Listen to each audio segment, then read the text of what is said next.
States, we shouldn't be doing that. That's for them to do. But what we did and what our leadership got us into is ridiculous. But I think we'll have some very good very quick. Mr. President, Jerry Nadler says the Mueller report laid out evidence of high crimes and misdemeanors. Yeah, go ahead. You go ahead. Go ahead. Pakistani army has fought war against terror, and it has fought definitely and gave sacrifices in protecting Pakistan-Afghanistan border as well. But Pakistan's sincerity was always doubted. Coalition support fund was led by the U.S. Defense Department. So at this time, when Pakistani economy is facing great trouble, are you going to restore any package for Pakistan? So we are going to. That's right. We were paying 1.3 billion to Pakistan as aid, working out for many years. The problem was Pakistan. This is before you. Pakistan was not doing anything for us. They were really, I think, subversive. They were going against us, and this is something we'll be. I ended that about a year and a half ago. The 1.3 billion dollars.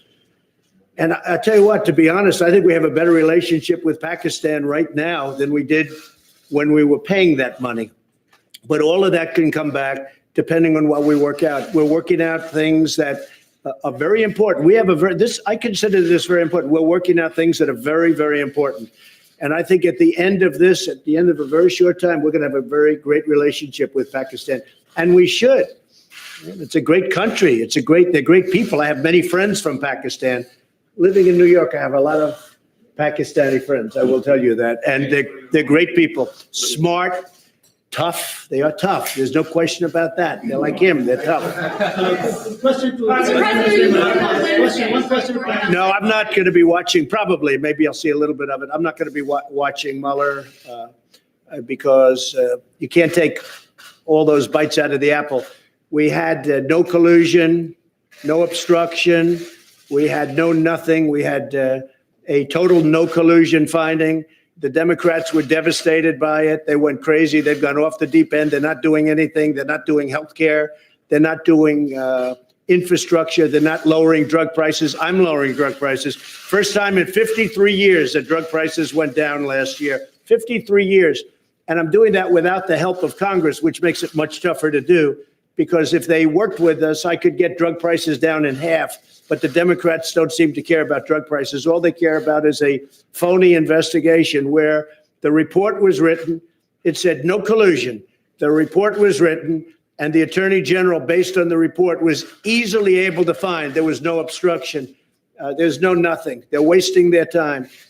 And Robert Mueller, I know he's conflicted. There's a lot of conflicts that he's got, including the fact that his best friend is Comey. But he's got conflicts with me, too. He's got big conflicts with me. As you know, he wanted the job of the FBI director. He didn't get it. And we had a business relationship where I said no. And I would say that he wasn't happy. Then all of a sudden he gets this position. But you know what? He still ruled, and I respect him for it. He still ruled no collusion, no obstruction. And this thing should have ended a long time ago. This has been going on for 2.5 years. And we're never going to allow this to happen to another president again, because most of them wouldn't be able to take it. On top of everything else, we have the strongest economy. We were just discussing this with the prime minister. We have the strongest economy that the United States has ever had. We have the highest stock market yesterday, literally the highest stock market we've ever had on Friday, Thursday. We've broken the record, I think, 109 times for highest stock market. But on, I believe, Thursday of last week, we hit the all-time highest in the history of our country. Our country is doing phenomenally well. Unemployment is the lowest in 51 years, soon to be the lowest in history, if it keeps going this way in a short period of time. Black, Hispanic, Asian unemployment, the lowest in history. Women, the lowest in 72 years. Nobody has ever done what we've done. Nobody's done in 2.5 years what we've done. The biggest tax cuts in history, the biggest regulation cuts in history, so many things for health care. We got rid of the individual mandate, which was the worst part of Obamacare. What it's going to end up, if we end up winning the House back, we keep the presidency. We should keep the Senate. We should keep the presidency. I would think easy when you have the strongest economy in the history of our country and somebody's going to run against that particular president, even though in this case it's me. in theory, I have a big advantage. I don't know. I'm going to have to ask you. But in theory, I have a big advantage. So a lot of great things are happening. But the Democrats, they don't want to talk about that. They want to stay off the economy subject. And what they're doing is just hearing after hearing after hearing. It's nonsense, okay? They tried an impeachment vote, and they got slaughtered last week. They got absolutely slaughtered. It was the most ridiculous. I didn't even know they were going to do it. And I'll tell you, just in finishing, I have a lot of respect for the Democrats because most of them voted against impeachment last week. And I have a lot of respect for those Democrats that did that because they're doing the right thing for the country. No collusion, no obstruction. Okay. Mr. President, can you say that there's a deal soon? Yeah, we're talking about it. Secretary Mnuchin is talking about it. We're having very good talks with the Speaker of the House, with Nancy Pelosi. We're having very good talks with Chuck Schumer, and of course with Mitch McConnell and Kevin. We are Kevin McCarthy. We are, I think, doing very well on debt. If you look at debt limit, however you want to define that, but we're doing very well on that. And I think we're doing pretty well on a budget. Very important that we take care of our military. Our military was depleted. And in the last 2.5 years, we've undepleted it, okay, to put it mildly. We have made it stronger than ever before. We need another big year. So we had 700 billion. We had then 716 billion. And this year, we're going to be asking for a number slightly larger than that. We're putting our military back into a shape that it's never been in before. The best missiles in the world, the best equipment in the world, the best military equipment of all. We're building submarines that nobody can even think about competing with what we're building. We're building, as you know, new submarines. We have a new aircraft carrier coming online. It's the largest ship in the world. It's so large that maybe I could even land a plane on top of it, okay? But it's a big one. President Gerald Ford. It's a phenomenal ship. So what we're doing is incredible things for our country. You know, just about, and I might say this about the military equipment. It's all made in the USA. Everything, 100%. It's all made in the USA, and you know, it's one of the reasons our job numbers probably are so good. Low limit. Yeah. Mr. President, will you be visiting Pakistan as you describe Pakistan as a great country? So he will be definitely extending your invitation. So would you be visiting Pakistan? Well, I can't say that yet because so far he has not extended me an invitation. And after today's meeting, maybe he won't, but I have a feeling he might. Yes, I'd love to go to Pakistan. Yes, please. Here from Pakistani news channel Akhtar. Is there any exact date or time frame of U.S. troops withdrawal is under consideration at your administration? Are you talking about from Afghanistan? Yes. Yeah, we have already withdrawn quite a few, and we're doing it very slowly, very safely, and we're working with Pakistan and with, as you know, we're negotiating with the Taliban, and we are doing, I think, very well in that regard. Again, it's something that we could do. We could go one of two ways.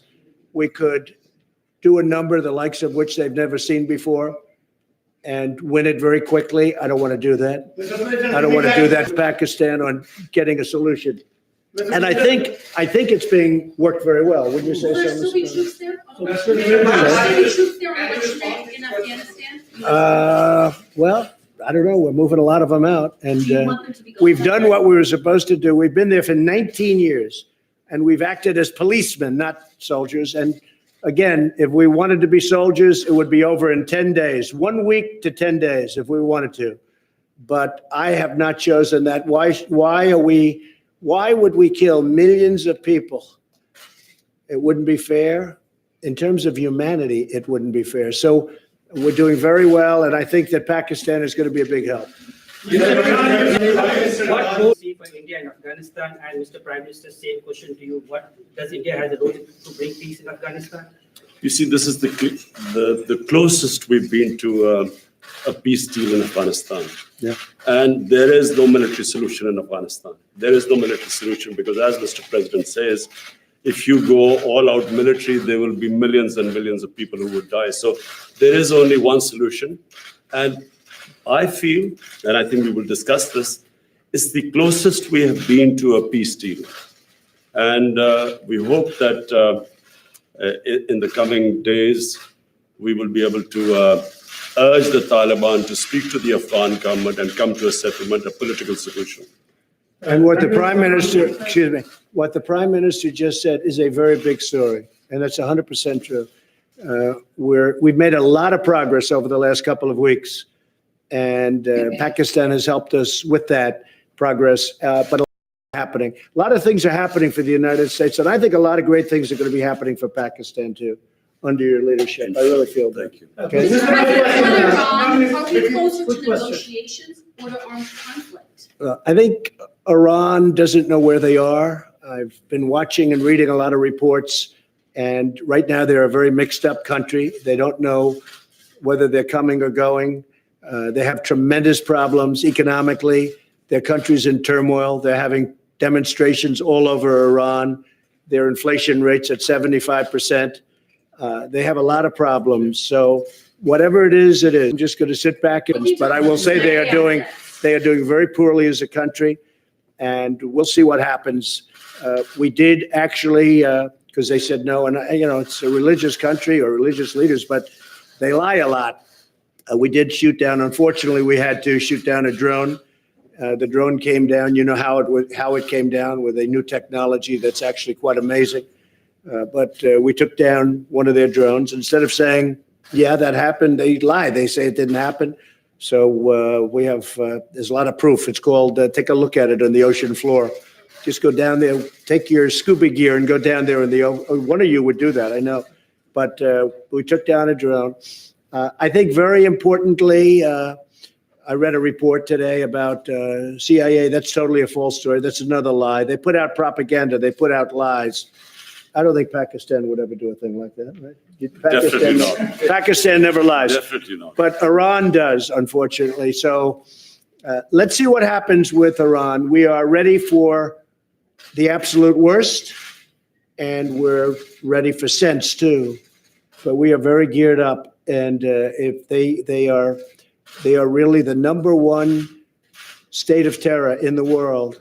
Now, I have to say they pulled back because their money is running very low. The deal that President Obama made was a disaster because it was such a short term.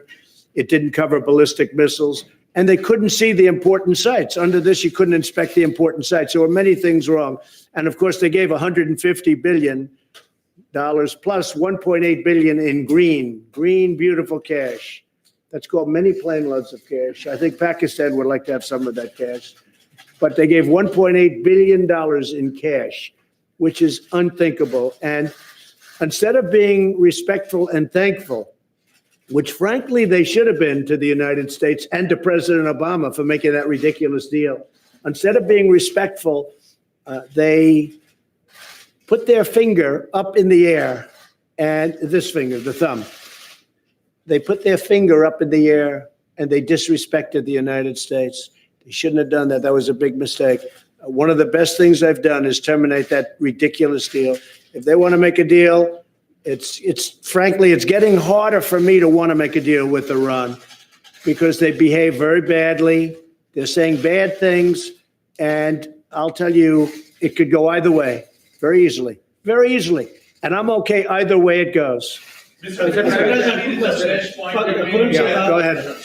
Are you from Pakistan? Yeah, I'm from Pakistan. Good. I want a couple of Pakistani reports. Yeah. I like them much better than our reports. Question, 92 News, Khurram Shahzad. Question is, what do you think Pakistan could not deliver in 18 years? And you have so much hope now that it could deliver. What are those things that Pakistan? You mean what they didn't do to end the war? 18 years. Well, I don't think Pakistan, look, I don't think Pakistan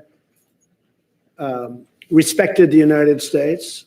I don't think Pakistan respected its presidents. And I think Pakistan could have done a lot. I think Pakistan can do a tremendous amount with respect to Afghanistan. They didn't do it, and I don't blame them because they were dealing with the wrong president.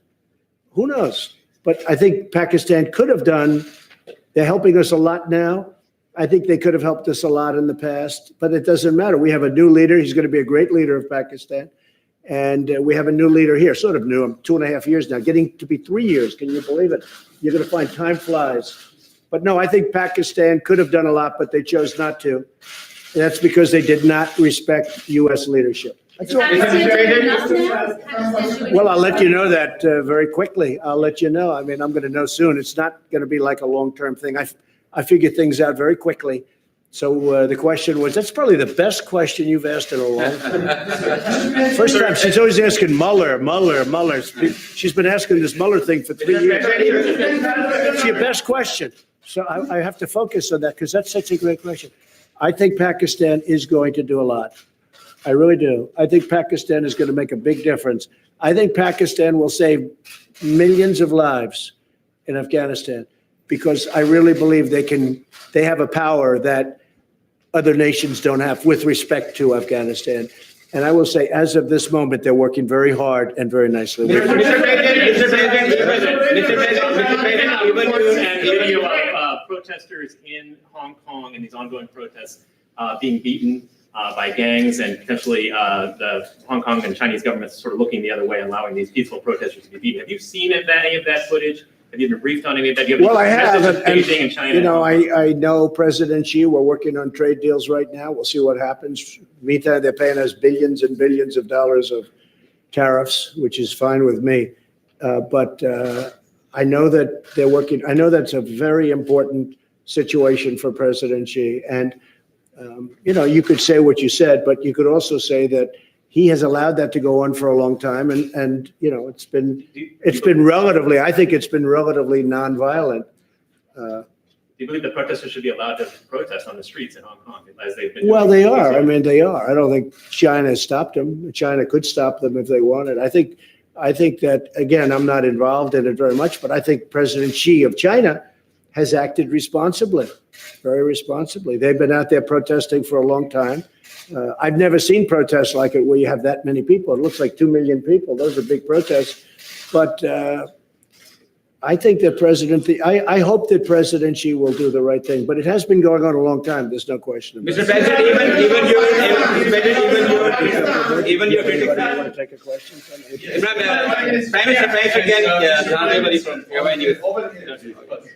Mr. Prime Minister, Mr. President made good remarks about Pakistan and said that Pakistan can help a lot to end the violence in Afghanistan.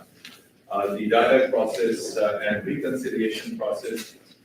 So what really Pakistan can do to bring peace, because you're also accompanied by your Deputy Commander General Bajwa and other security team.